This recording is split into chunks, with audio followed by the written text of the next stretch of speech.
Hello everyone. Today I am going to discuss one of the topic of control system, that is state space analysis. In this topic I am going to cover some of the basics which are required for the study of state space analysis, like the algebraic operations associated with the matrices and some definitions required for the state space. Then I will discuss how to represent a state space model. After that, I will discuss how to convert a transfer function into state space model and vice versa. Then I will discuss about the representation of state space model using block diagram and signal flow graph. Then how to solve a state space equation is being discussed, and how to analyze the system stability is also being discussed. And in the last, concept of controllability and observability will be discussed. We can say that analysis of any system can be carried out generally using two methods. First one is by using transfer function based method, and the second method is by using state space model.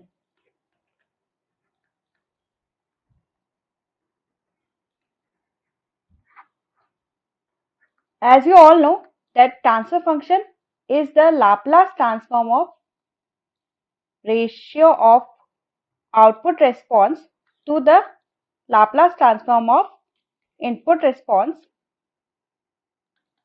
with all initial conditions subjected to 0. This means the system is initially relaxed. It is not having any energy storage element. So, the response obtained from the transfer function is with the assumption that all initial conditions are 0. But this may not be the case always. So, there may be some initial conditions existing in the system. In that case, the response obtained by transfer function is not accurate. As you all know that output response is the sum of forced response and free response. Let us discuss what is forced response and free response. Forced response is the response which is produced due to the application of input. Whenever you apply any input to the system, the output which is developed is known as forced response. It is also known as zero state response, because this response is when there are no initial conditions existing in the system. Now let us discuss about free response. This is due to the initial conditions of the system. If the system is not initially as relaxed, or it may have some energy, so the response which is produced without application of the input is known as free response. It is also known as zero input response. So to take into account the initial condition of the system to find the output response of the system, we move to the state space approach.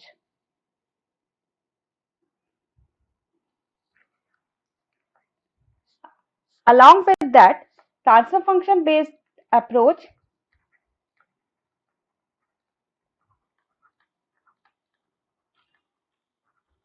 is only applicable to linear time invariant system.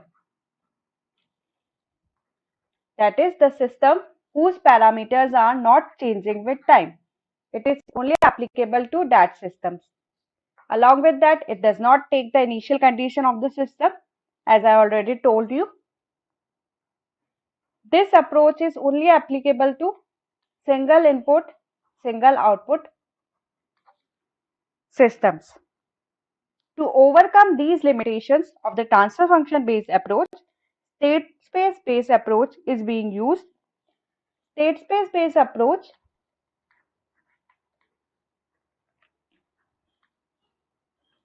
is not only applicable to linear system,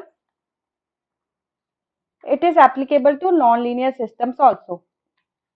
So it is not applicable to non-linear, it is also applicable to linear systems also. Along with that, it is applicable to time invariant as well as to time variant systems. That is, if the parameters of the systems are changing with time because of some aging,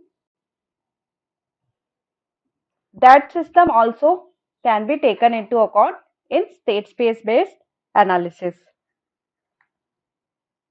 Another advantage is that it is applicable to single input, single output system as well as to multiple input, multiple output systems, and it takes into account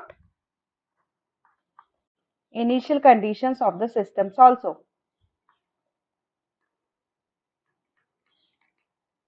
If there is any initial conditions, so the response may be affected because of these initial conditions. It take into account these initial conditions also. To begin with the state space, we will discuss some basic definitions and algebraic operations associated with the matrices. So I will discuss how to first define a matrix.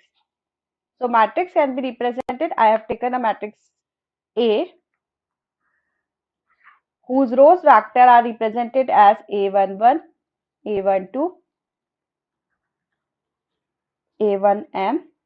Second row vector is represented as A21, A22, A2n, and so on. The nth row vector is represented as an1, an2, and anm. We can see that there are n number of rows, and you can also observe that there are n number of columns. So the size of this matrix is of the order of n cross m. First you will write row and then after number of columns present in a matrix. If n equals to m, then we will say this is a square matrix. Otherwise is a rectangular matrix. Now we will discuss another term associated with the matrix, that is diagonal matrix. I have taken another matrix which is represented as B. If all elements of the matrices are 0 except the diagonal one, means if only diagonal elements are having some value and the remaining all elements in the matrices are 0, as you can see here also, then we can say that it is a diagonal matrix. You can observe that only diagonal elements are present here and the remaining all elements are 0. Now another matrices is I am going to discuss is identity matrices.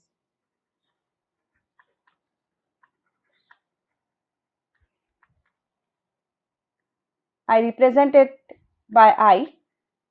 If all diagonal elements of a matrices are equals to 1 and the remaining all elements are equal to 0, then we can say it is a identity matrix.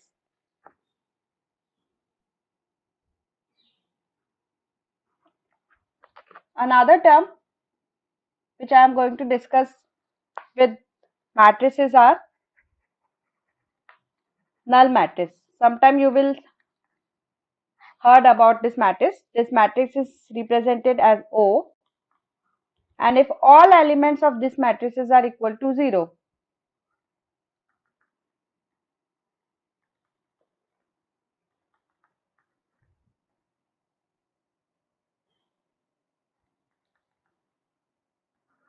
Then we can say this is a null matrix.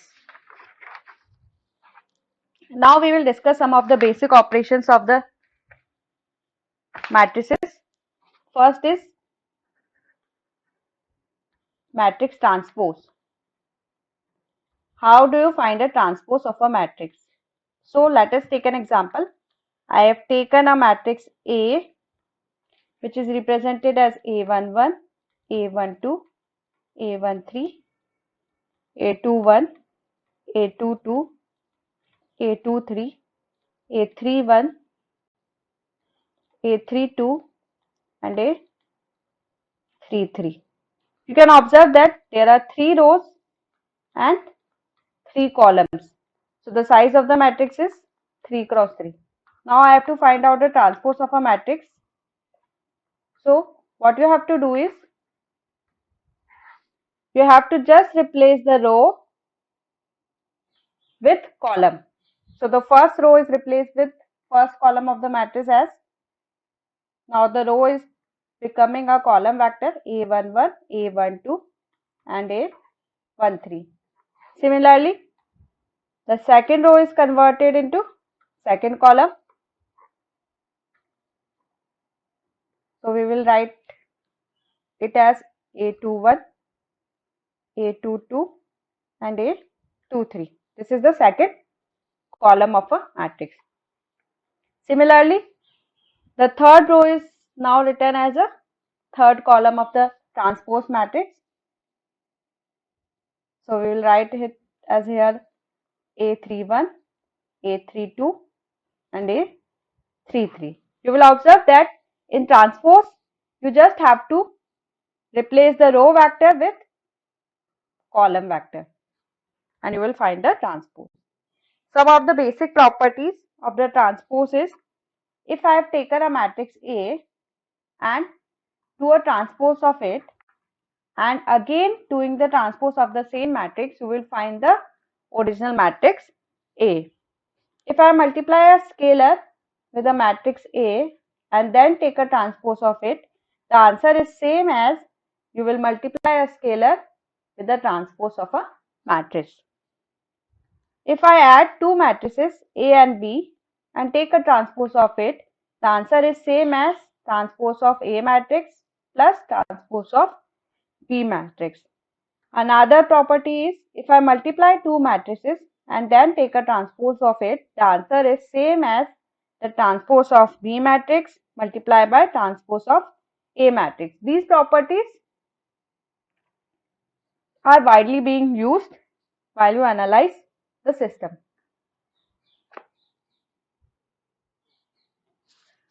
Now I am going to discuss the determinants. How to find a determinant of a matrix. First of all, you should keep in mind that determinant can be found only for square matrices. Okay. Now let us take an example.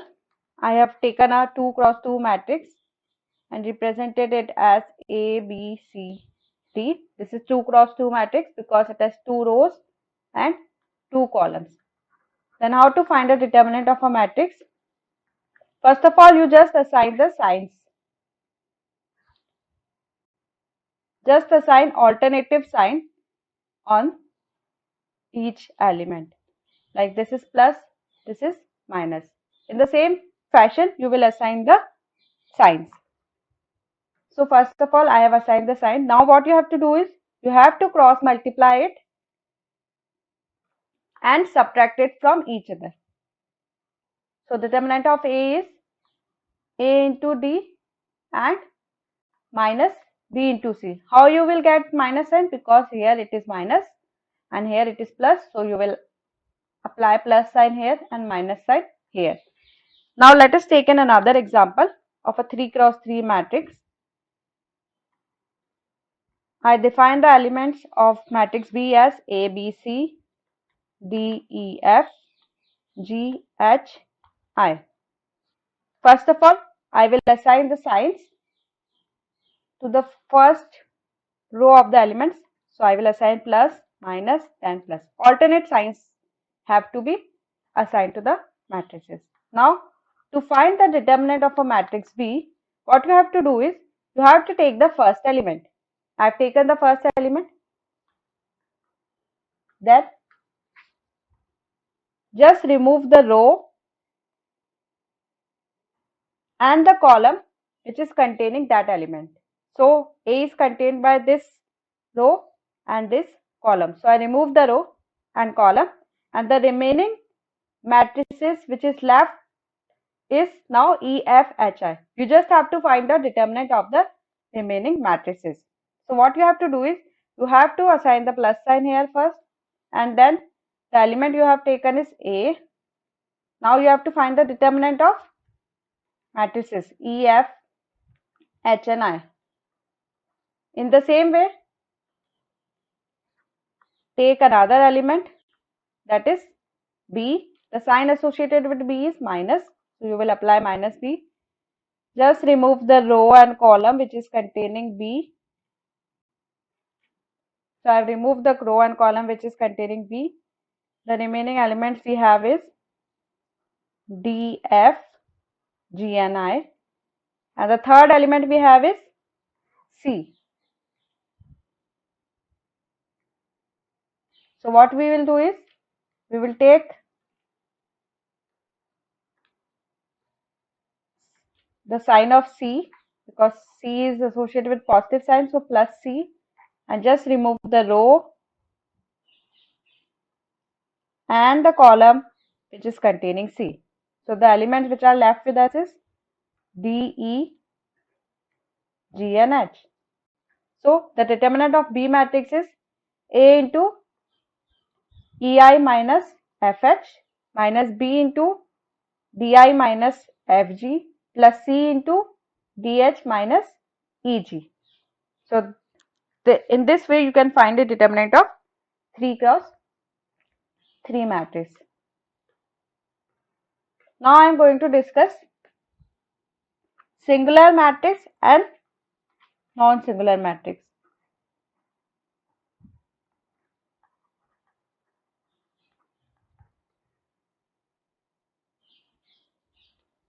So if determinant of a matrix is equal to 0, then we will say it is a singular matrix. And if determinant of a matrix is not equal to 0, then we say it is non-singular in nature. So if determinant of a matrix is not equal to 0, then we say it is non-singular matrices.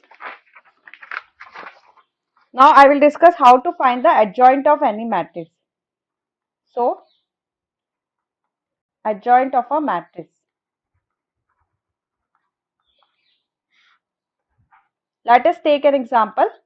I have taken a 3 cross 3 matrices as A11, A12, A13, A21, A22, A23, A31, A32, and this is A33. To find the adjoint of a matrix, what you have to do is, you find the cofactors of each element. So the cofactors of A11, I will represent it as C11. Similarly, the cofactor for the element A12 is C12, C13, C21, C22, C23, C31, C32, C33, and then you will take a transpose of it, then you will find the adjoint of a matrix. But the question arises, how to find the cofactors. So let us discuss how to find the cofactors.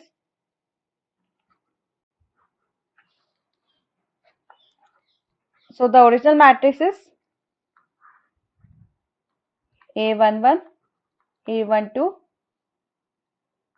A13, A21, A22, A23, then A31, A32, then A33.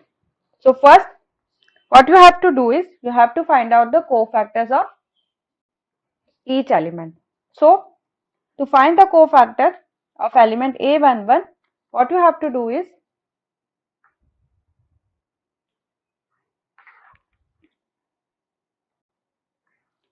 you just have to remove the row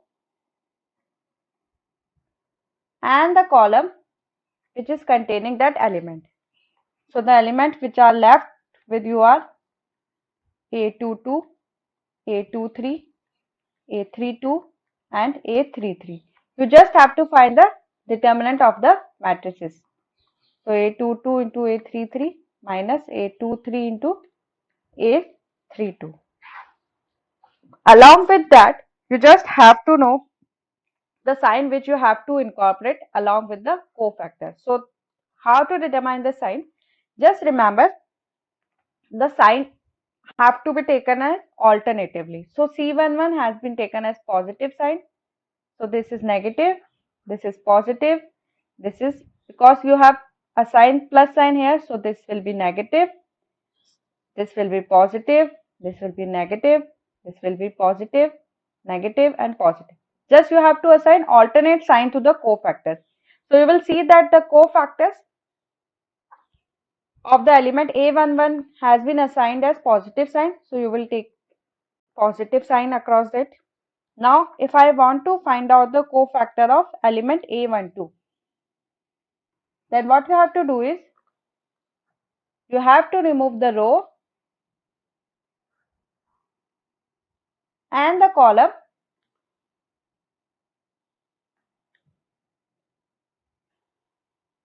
which is containing that element. So the remaining elements are A21, A23, A31 and A33. Now you have to see what is the sign associated with A12. A2 is associated with negative sign. So just put negative sign here and try to find the determinant of this, which is equals to minus A21 into A33 minus A23 into A31. In this manner, you will find out the cofactors of all the matrices and then transpose of it, you will find the adjoint of a matrix. Now I will discuss how to find the inverse of a matrix. So to find inverse of a matrix, you have to know about two things.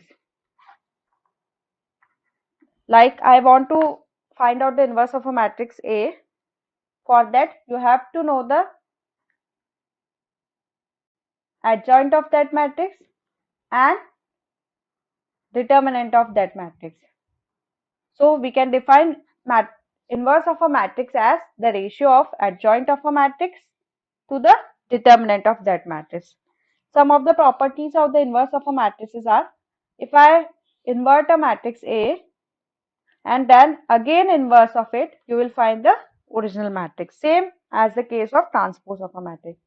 If I transpose a matrix and then inverse of it, the answer will be same as first you inverse the matrix and then you transpose the same matrices.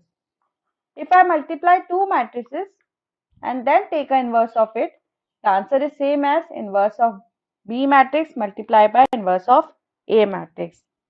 The last property is, if I have to determine the determinant of matrix A inverse, so the determinant of A inverse is same as 1 upon determinant of A matrix.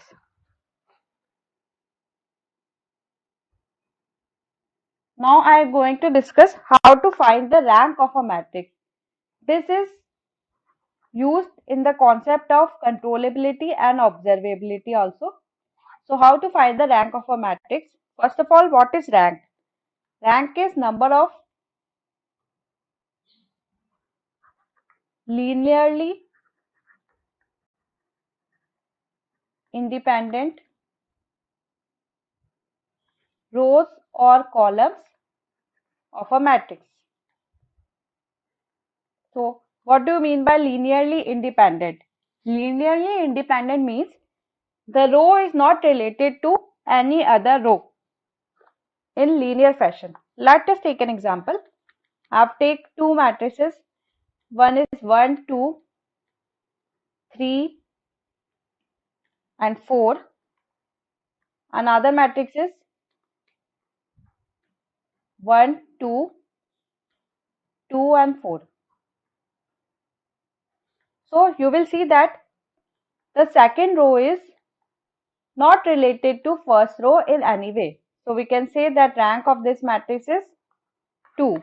Whereas in this case, you will say that row 2 is twice of row 1. So we can say that row 2 is linearly dependent on row 1. So the rank is 1 here because maximum number of linearly dependent rows are 1 only here. Whereas these two rows are not related to each other. They are not dependent on each other. So the maximum number of rows here are 2. So the rank is 2.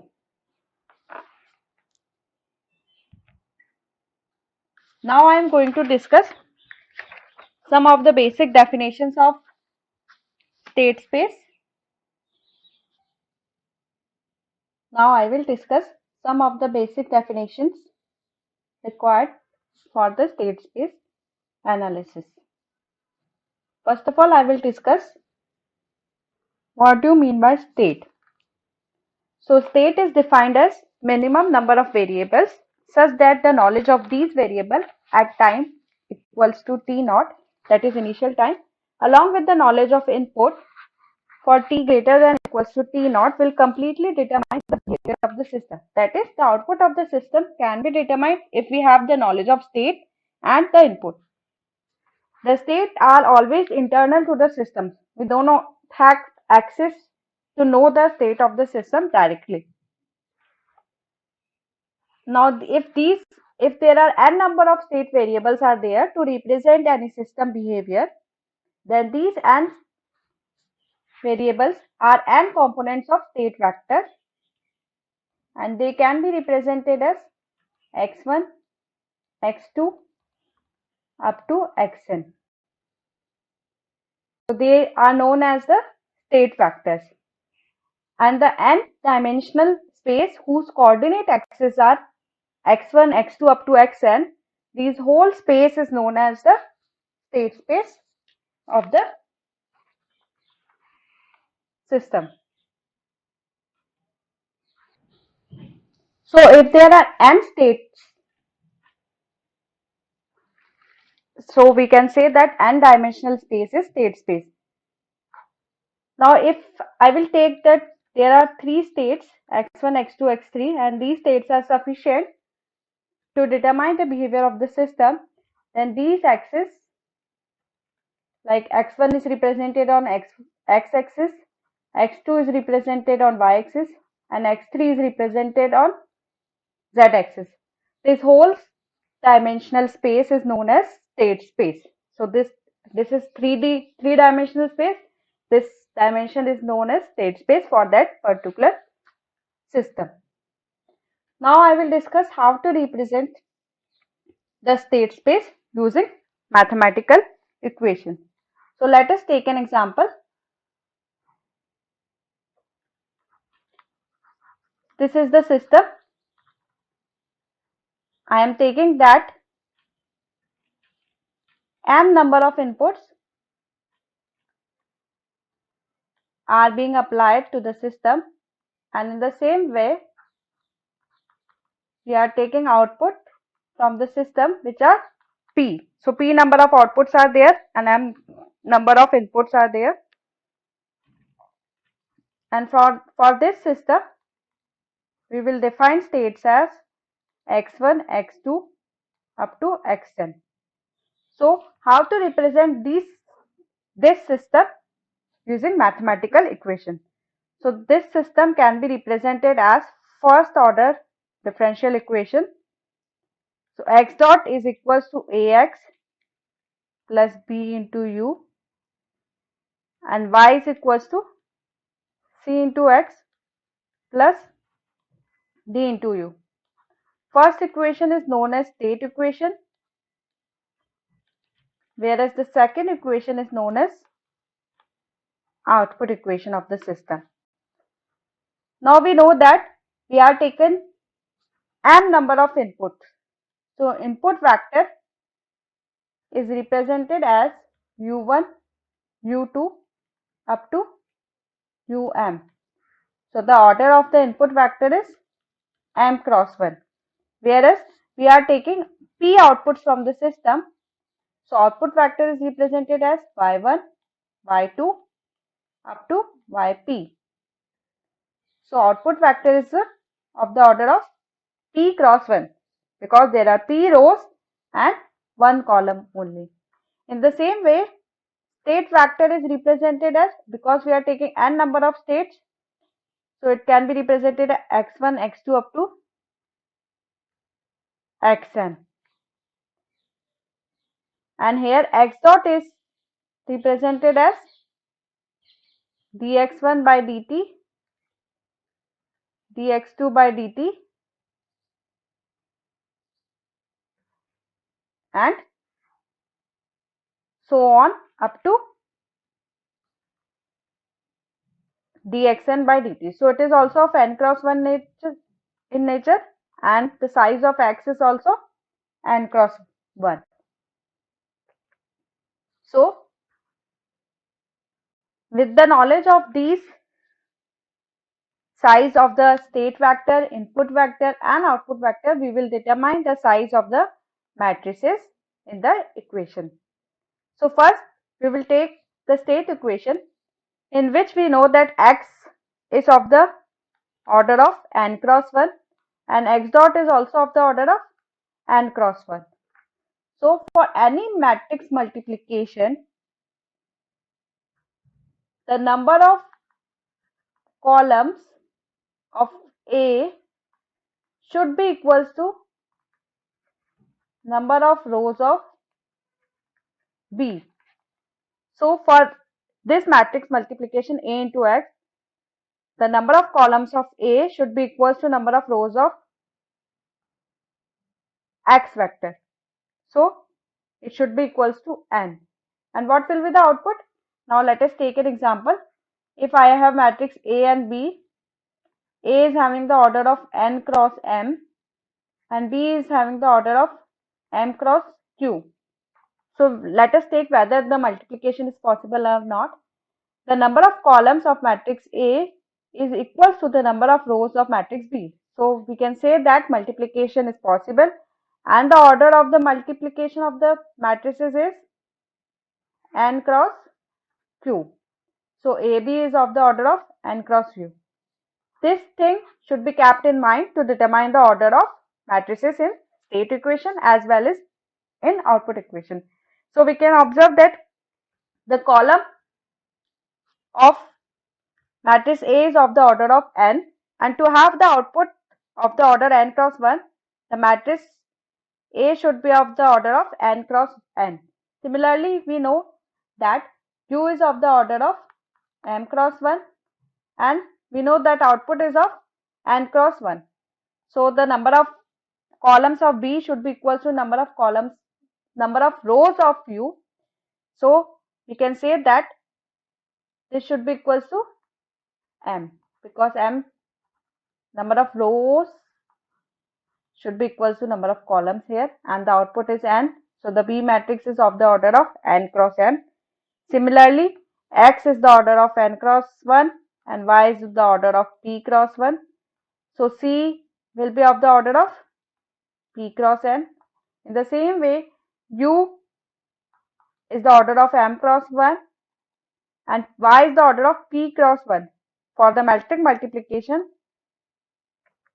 the number of columns should be equal to number of rows. So we put m here, and as the output is p cross 1, so the number of rows of D matrix is equals to p.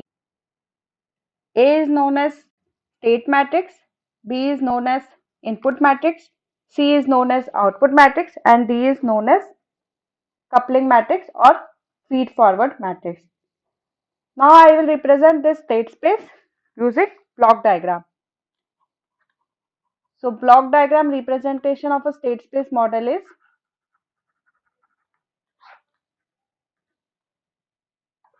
I have taken an integrator. The input of the integrator is x dot and output from the integrator is x. As I know that x dot is equals to ax plus bu. So to obtain x dot, we have to add ax and bu. To get ax, what we will do is we will multiply again a with x and then I have to add it to b into u to obtain x dot. So I am taking an input vector u, I am multiplying it with again b to obtain bu and add it to ax to obtain x dot. So we have obtained x dot using this block diagram. The output equation is y equals to cx plus du. So to obtain y, we multiply x with